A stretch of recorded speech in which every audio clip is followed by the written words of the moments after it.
இப்போ கேண்டிடேட் போடுறப்ப ஒவ்வொரு கட்சிக்கும் ஒரு கணக்கு இருக்கும். நம்ம பொதுவாக பெரிய கட்சிகளோட கணக்கை தான் பெருசா நம்ம பேசுவோம். ஒவ்வொரு கட்சிக்கும் ஒரு கணக்கு இருக்கும். மாற்று கட்சியில பிளேஸ்மெண்ட் பண்ணியிருக்கிறாங்க, ஒவ்வொருத்தரையும் தேர்ந்தெடுத்து தான் போட்டிருக்கிறாங்க. 2 இடத்துல அவர் போட்டி போடுறேன்னு சொல்றது. அதுல அவர் சொல்றாரு சீமானுக்கு அனுகூல சத்துரு, தன்னை நம்பி இறங்குறார், அவ்வளவுதான். இதுதான் இதுக்குள்ள இருக்கு. இதுல பெரும்பாலானவர்கள் ரொம்ப சாமானியர்களா இருக்கிறாங்க, அப்சர்வர்ன்றார், வெறுமனே பார்க்க போறாங்க இந்த ஆட்டத்தை அப்படின்னு சொல்றாரு. என்ன கணக்கு இருக்குன்னு நீங்க பாக்குறீங்க? அதான் இப்போ ஒரு அரசியலை பொறுத்தளவுல யாருக்காக வரார், எதுக்காக வரார் அப்படிங்கறத முக்கியமான கேள்வி. அப்ப நேற்று வேட்பாளர் பட்டியலில் அதுக்கான விடை கிடைத்து விட்டது. இதுவரை ஆட்சி அதிகாரத்துக்குள் வராத சபால்டன் பீப்புளுக்காக, ஏழை எளிய ஒடுக்கப்பட்ட மக்களுக்காக அவர் வரார். இப்போ நீங்களே உங்க கேள்வியில் அழகா குறிப்பிட்டது போல வேட்பாளர் பட்டியலை நம்ம ஆழமா பார்த்தோம் அப்படின்னாலே அதுக்கான விடை இருக்கு. ஏறக்குறைய 15 தொகுதிகள், தனி தொகுதிகளில் அந்த கட்சியினுடைய மாவட்ட செயலாளர்கள் போட்டி போடுகிறார்கள். அந்த 15 தொகுதிங்கிறது சென்னையில் ஆரம்பிச்சு திருப்பெரும்புதூர் வழியா போய் துறையூர் வழியா ஓட்டப்பிடாரம் தொகுதி வரைக்கும் மாவட்ட செயலாளர்கள் நிக்கிறாங்க. சோ கட்சிக்குள்ள எவ்வளவு அதிகாரம். அப்போ நமக்கு மாவட்ட செயலாளர்கள் அவர் அறிவிக்கும் போது அவங்க எல்லாம் யாரு என்னங்கிற விவரம் நமக்கு தெரியல. ஆனா இன்னைக்கு வேட்பாளர்களாக அறிவிக்கிற பொழுது அந்த கட்சிக்குள் யாரையெல்லாம் அதிகாரப்படுத்தி வைத்திருக்கிறார், அந்த கட்சிக்குள் மாவட்ட செயலாளராக பெரும்பாலும் யாரை நியமித்திருக்கிறார்.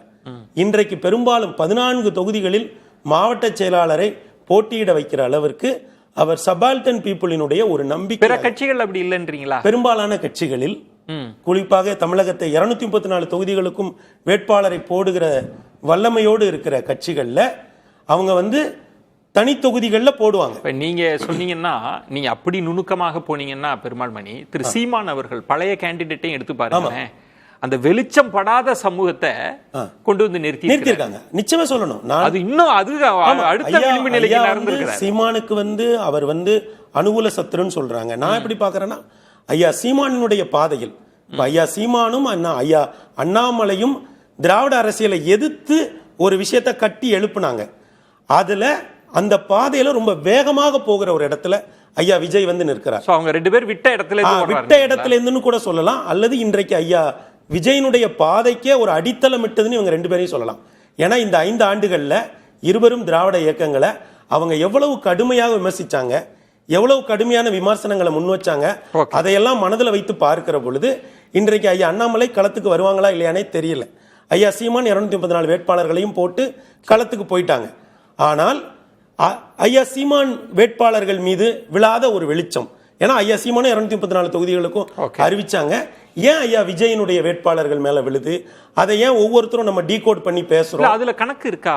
ஆமா, நிச்சயமா இருக்குல்ல. பொதுவாக ஒரு பெருங்கொண்ட சமூகம் இருக்குன்னா அது சார்ந்து ஒரு கேண்டிடேட் போடுவாங்க, இல்லாட்டி கவுண்டர் போலரைசேஷனுக்கு தோதுவா ஒரு கேண்டிடேட் போடுவாங்க. விஜய் அதை மாத்துறாரு, அந்த ஈக்குவேஷனை மாத்திருக்காரு. இல்ல, அந்த ஈக்குவேஷனை மாத்துறாருங்கிறத விட முதல்ல தனி தொகுதிகளில் யாரை போடுறாருன்னு பாருங்க. தனி தொகுதிகளில் போடக்கூடிய அளவுக்கு அவர் மாவட்ட செயலாளர்களை கட்சி இயக்கத்தில இருந்தே கொண்டு வச்சிருக்காரு.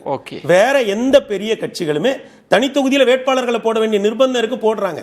ஆனா மாவட்ட செயலாளர்கள் நிக்கிறாங்களா? அங்க ரொம்ப மைக்ரோ அளவுல பேசுறதுனால ஒரு கேள்வி. இப்ப ரவீந்திரன் துரைசாமி மைக்ரோ அளவுல பேச முடியும் சொல்லுங்க. இல்ல, அந்த இடத்துல இப்ப நீங்க சொல்றீங்கல்ல மணி, நீங்க ஒரு ஸ்டாண்ட் எடுக்கணும். நீங்க போலரைசேஷன்லாம் நடந்துருச்சுன்னா நீங்க எந்த கருத்தும் இல்லாமலாம் ஓடிட முடியாது. அப்ப அதை செய்யறாரு அவர். இதுவரை ஆட்சி அதிகாரத்துக்குள் வராத, இது என்னுடைய அரசு அப்படின்னு நம்பாத ஐயா ஆட்சி அதிகாரத்துக்குள்ள வர்றதுன்னா எம்எல்ஏ ஆகிறதோ, எம்பி ஆகிறதோ, ஐஏஎஸ் ஆகிறதோ, ஐபிஎஸ் ஆகிறதோ இல்லைங்கய்யா. இந்த அரசாங்கம் என்னுடைய அரசாங்கம் நம்பணும். ஒரு ஃபைலை என்னால மூவ் பண்ண முடியணும், ஒரு போஸ்டிங்கை வாங்க முடியணும், அப்படி பிளேஸ்மெண்ட் அந்த மாதிரி. அப்போ அந்த மாதிரி தமிழ்நாட்டில் இப்போ ஆங்கிலேயர்கள் இருந்தபோது ஒரு சமூகம் இது நம்ம அரசு நினைச்சாங்க, காங்கிரசார் இருந்தபோது ஒரு சில சமூகங்கள் இது நம்ம அரசு நினைச்சாங்க, பெருந்தகை அண்ணா வந்த பொழுது ஒரு சில இது நம்ம அரசுங்க அப்படின்னு நினைச்சாங்க. அப்புறம் ஜெயலலிதா அம்மாவும் கலைஞர் ஐயா டாக்டர் எம்ஜிஆர் அவர்களும் ஜெயலலிதா அம்மாவும் ஒரு சில சமூகங்களை அதிகாரப்படுத்தினாங்க. அப்ப இதுல எல்லாம் இல்லாத இது ஒரு ஆர்கானிக்கான இது. நான் யாரையும் குறை சொல்லல. இந்த இடத்துக்குள்ள வர இயலாத சமூகங்கள், இந்த அதிகார கட்டமைப்புக்குள்ள வர இயலாத சமூகங்கள் இன்னைக்கு ஐயா விஜய்க்கு பின்னாடி போய் திரண்டு நிக்குது. அதனாலதான் சொல்றேன், அங்க இப்ப ரவீந்திரன் துரைசாமி சொன்ன மாதிரி நீங்க அந்த சமூகங்கள் எழணும், வாய்ப்பு கொடுக்கணும், அதுல எல்லாம் மாற்று இல்லை. ஆனா அப்சர்வர்னு சொன்னாங்கல்ல, இப்படி பெரும் அலை இருக்கிறப்ப அந்த கேண்டிடேட்ன்றது விஜயின் செல்வாக்க மட்டும்தானே நம்பி அந்த கேண்டிடேட் அப்படிதான் வர முடியும். ஐயா, நீங்க 4 பெரிய கட்சிகள் இருக்கு. இந்தியாவே ஆண்ட காங்கிரஸ், இந்தியாவே ஆண்டு கொண்டு இருக்கிற பாஜக, தமிழகத்தை 31 ஆண்டுகள் ஆண்ட அஇஅதிமுக, தமிழகத்தை 25 ஆண்டுகளுக்கும் மேலாக ஆண்ட தமிழ்நாட்டினுடைய அரசியலையே 75 ஆண்டு காலம் தீர்மானித்த திமுக. அப்போ இவங்களாலெல்லாம் அதிகாரப்படுத்த முடியாத பிற்படுத்தப்பட்ட ஒடுக்கப்பட்ட சிறுபான்மை சமூகங்கள் இன்னைக்கு எங்க போய் நிக்குதுன்னா ஐயா விஜய்க்கு பின்னாடி திரண்டு நிக்குது. அந்த எழுச்சி அதை தான் காட்டுது. ஏன் இன்றைக்கு மாற்று கட்சியிலேருந்து கொண்டு வந்ததுக்கு பின்னணியில என்ன கணக்கு இருக்கு? மாற்று கட்சி அந்த ஈர்ப்பை காட்டுது இல்ல. ஒரு அமைச்சராக இருந்தவர், இன்றைக்கு ஒரு மாவட்ட செயலாளராக இருக்கிறவர், முந்தைய தினம் அங்க ராஜினாமா பண்ணிட்டு இங்க இல்ல, அந்த இடம் தான் ரொம்ப கவனமா 2 முறை ரவீந்திரன் துரைசாமி சொன்னார். சேர்றதுக்கு முன்னாடியே நீக்கிட்டாங்க. அதாவது எனக்கு வேண்டான்னு சொன்னவங்கள தான் அவரு அதுக்காக தான் அந்த வார்த்தையை பயன்படுத்தினார். சார் அங்க கிளம்பு வாய்ப்பு மறுக்கப்பட்டவங்க சார், ஒரு பெரிய கட்சி அங்க கிளம்புனாலே இங்க நீக்கிடுவாங்கல்ல சார். அங்க அவர் என்னவா இருந்தாருன்னு பாருங்க. அங்க அவர் ஒரு மாவட்ட செயலாளர், முன்னாள் அமைச்சர், அந்த ப்ரொஃபைல் இருக்கு இல்லீங்களா, அங்க கிளம்புறாரு சார். அவர் மோதக்கால் பேச அந்த ஈர்ப்பு இருக்குன்றீங்க சார். அந்த ஈர்ப்பு இல்லாம எப்படி சார் சார் ஐயா RS முருகன் சேர்த்திருக்காரு. அப்படி பாத்தீங்கன்னா பெரிய நிறைய கட்சிகள் வரும்லாம் எதிர்பார்த்தார், கூட்டணிக்கு வரும். ஐயா அப்ப நம்ம அந்த கட்சிகள்கிட்ட கேட்கணுங்க ஐயா. ஏன் பல கட்சிகள்கிட்ட நம்ம என்ன தெரியுமா ஒரு அறிவார்ந்த சமூகம் கேட்கணும், இப்படி சபால்டன் பீப்புள் போய் விஜய்க்கு பின்னாடி நிக்கிறாங்களே, ஒடுக்கப்பட்ட பிற்படுத்தப்பட்ட சிறுபான்மை சமூகங்கள் போய் விஜய்க்கு பின்னால நிக்கிறாங்களே, நீங்க ஏன் அந்த கட்சியோட கூட்டணிக்கு போகல அப்படின்னு நம்ம கேட்கணும். ஒரு அறிவார்ந்த சமூகம் அப்படிதான் பேசணும். சோ இப்போ இதுதான் இந்த 2 தொகுதியும் கணக்கு தான் ஐயா. அவர் என்ன இதுவரை அதிகாரத்துக்குள் வராத ஒடுக்கப்பட்ட பிற்படுத்தப்பட்ட சிறுபான்மை சமூகங்கள் ஐயா விஜய்க்கு பின்னாடி நிக்குது. அவர்களுக்கான அரசியலை அவர் முன்னெடுக்கிறார். இதுக்குள்ள நான் இப்படி புரிஞ்சுக்கிறேன், இதுக்குள்ளேயும் ஒரு சோசியல் இன்ஜினியரிங் இருக்கு. இதுக்கு முன்பு மதுரையில் நினைக்கிறேன் ஒரு பெரிய கூட்டம் கூட்டப்பட்டுச்சு. உங்களுக்கு தெரியும், இந்த திராவிட கட்சிகளால் பலனடையாத வெளிச்சம் கிடைக்காத சமூகங்கள் எல்லாம் நம்ம ஒன்று திரட்டினோம்னா ஒரு பெரிய வெற்றியை பெறலாம்னு சொல்லி அது நடக்கலை. ஆனால் பெருமாள் மணி சொல்றார் அதுக்குள்ள இப்படி ஒரு ஒர்க் நடந்திருக்கு விஜய் வேட்பாளர்னு. சுருக்கமா சொன்னீங்கன்னா நான் இல்லை, எல்லா காலகட்டத்திலுமே அந்த 100% கம்யூனிட்டிஸ் தான் அரசியலை நிர்ணயிக்கிறாங்க. கன்ஷிராம் அப்படிதான் வந்தாரு.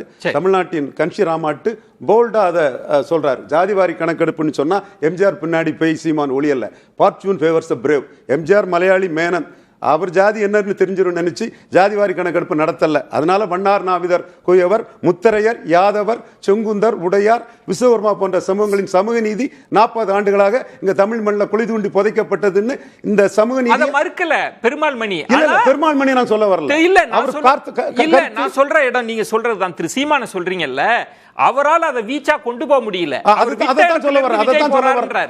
இதே குற்றச்சாட்டு கமலஹாசனுக்கு கேண்டிடேட்டுக்குள்ள வீச்சு சீமானுக்கு கேண்டிடேட் இல்ல. கமலஹாசனுக்கு மகேந்திர அண்ணாலும் சரி, மௌரியா அண்ணாலும் சரி, செஞ்சனில் உள்ள IAS ஆபீசராலும் சரி பாப்புலர். ஆனா 1.1 இருந்த சீமான் கமலஹாசன் வந்ததுனால கமலஹாசனை தாண்டி 2 பார்ட் டைம் பொலிட்டிஷியன் கமலஹாசனை சீமான் தாண்டி நிற்கிறாரு. கமலஹாசனை தாண்டி நிற்கிறாரு. கமலஹாசன் மாதிரி பாப்புலர் கேண்டிடேட் சீமானுக்கு கிடையாது. அண்ணன் சீமான் முன்னத்தியர், அவர் முன்னத்தியர். அந்த இருவரும் கழகங்களுக்கும் இந்த இருவரும் தேசிய கட்சிகளுக்கும் மாற்றாக அவர் ஒரு முன்னத்தியராக நின்றார். தம்பியா இவர் வராரு.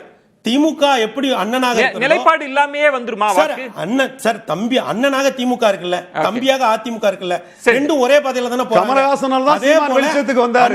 விஜயால தான் சீமான் வெளிச்சத்துக்கு வந்தார். விஜய் சீமானுக்கு அனுகூல சத்துரு. மணி சொல்றது மாதிரி சீமான் என்ன பண்றாருன்னு மணி பதிவு பண்றாரு. மணி பதிவு பண்றது. மணி பதிவு பண்றாரு. என் தம்பி விஜய் வந்திருக்கான்னு சொல்லி ஆரம்பத்துல சொன்னாங்க. அதுதான் லாபம்ங்கற. அவர்கள் இருவரும் இன்றைக்கு ஒரு புதிய சமூக நீதியை, எளிய சமூகங்களை அதிகாரப்படுத்துகிறார்கள். செந்தில்